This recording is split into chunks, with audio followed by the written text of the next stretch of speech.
Sabdo Palon dikenal sebagai penasihat spiritual di tanah Jawa. Ia dikenal sebagai pembimbing Jawa sejati dengan banyak wadak atau raga yang berbeda di setiap generasi. Tokoh lain yang kerap dikaitkan dengan Sabdo Palon adalah Naya Genggong. Keduanya adalah penuntun gaib yang mewujud. Beliau berdua senantiasa hadir mengiringi raja-raja Jawa masa Hindu-Buddha. Ada riwayat yang menyebutkan, Sabdo Palon dan Naya Genggong baru masyhur pada masa kepemimpinan Ratu Tribhuwana Tunggadewi. Ia tetap setia sebagai penasihat spiritual hingga kepemimpinan Raja Brawijaya V. Sebelumnya, Sabdo Palon dan Naya Genggong dikenal dengan Sapu Angin dan Sapu Jagat.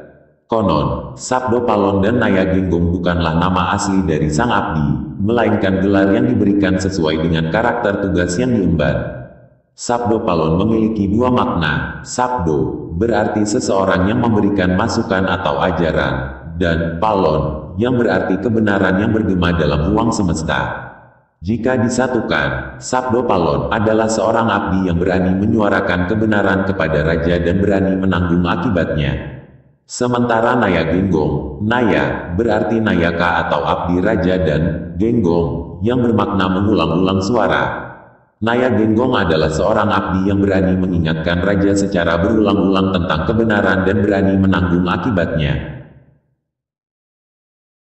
Nama Sabdo Palon banyak dikisahkan dalam serat Jangka Jayabaya Sabdo Palon, atau yang banyak dikenal dengan Jangka Sabdo Palon.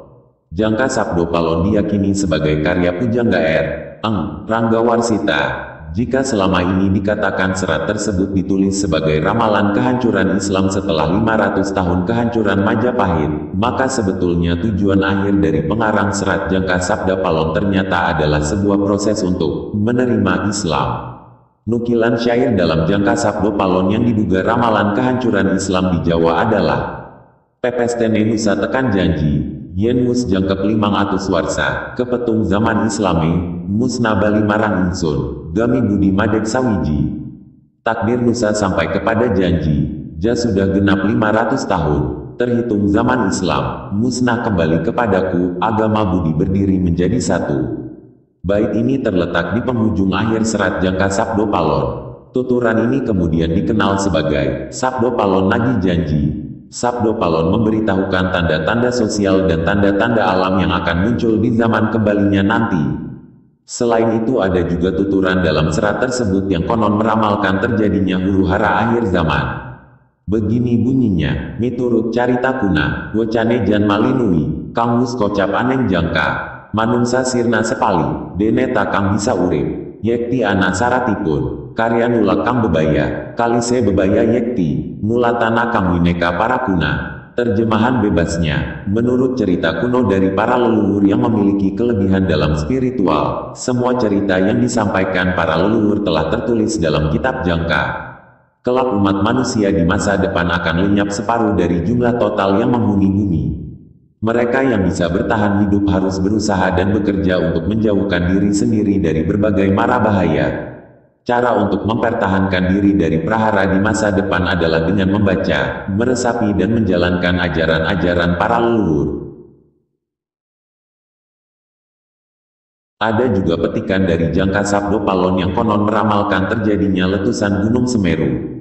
Ini termuat dalam buku Sinom. Sangat-sangat ting sangsara, kang tumuwu tanah Jawi, sinengkalan taunira, lawang saptang ngesti aji, upami nabrang kali, prapteng tengah-tengahipun, kaling banjir bandang, jerone nyilepake jalmi, kata sirna manungsa kata pralaya. Terjemahannya, sangat-sangatnya sengsara yang timbul di tanah Jawa, ditandai pada tahun 9781. Seumpama menyeberang sungai, sampai di tengah-tengahnya, sungainya banjir bandang.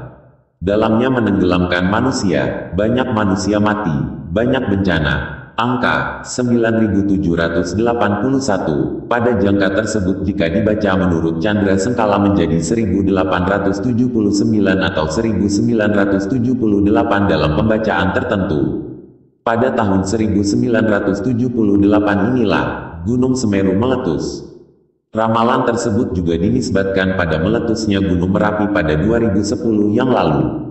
Ini berkait dengan janji Sabdo Palon Naya Genggong sebelum moksa, dan ingatlah keharuman air wangi nanti akan bertahan selama 500 tahun dan 4 zaman. Hitungan zaman paling dekat dalam penanggalan Jawa adalah sewindu, 8 tahun. Jika demikian 4 zaman dikali 8, berarti 32, maka isyarat meletusnya Gunung Merapi terjadi 32 tahun sesudahnya.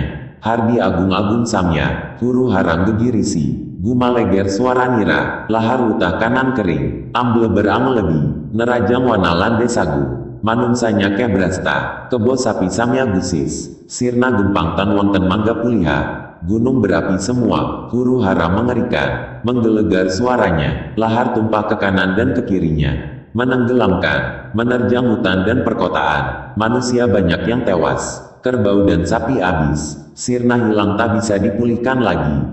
Namun lepas dari itu semua, Serat Jangka Jayabaya Sabda Palon tidak lain merupakan sebuah karya sastra. Bait-bait yang termuat di dalamnya bisa menjadi bahan refleksi kesadaran umat seluruhnya di tanah Jawa.